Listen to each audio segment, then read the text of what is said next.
Depuis des siècles, les loups-garous fascinent et terrifient à la fois. Ces créatures légendaires, mi-homme mi-loup, incarnent une part sauvage de l'humanité et un lien mystérieux avec la nature. Mais d'où vient cette légende?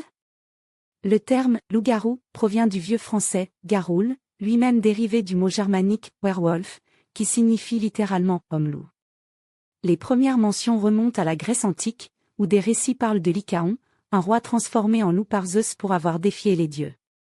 Au Moyen Âge, en Europe, la peur des loups-garous était exacerbée par des histoires de malédiction, souvent associées à la pleine lune.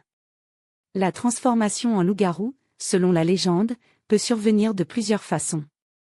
Une morsure ou une griffure d'un autre loup-garou. Une malédiction ou un pacte avec des forces occultes. L'utilisation d'une ceinture ou d'une peau de loup enchantée.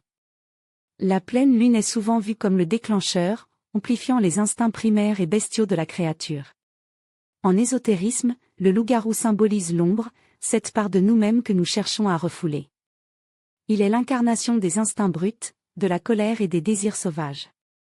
Certains praticiens en magie explorent cette figure pour travailler sur leur propre connexion avec l'animalité ou pour intégrer leur zone d'ombre à travers des rituels de pleine lune.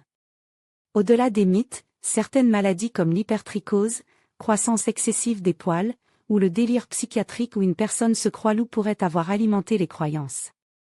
Aujourd'hui, le loup-garou continue de captiver à travers les films, la littérature et les jeux.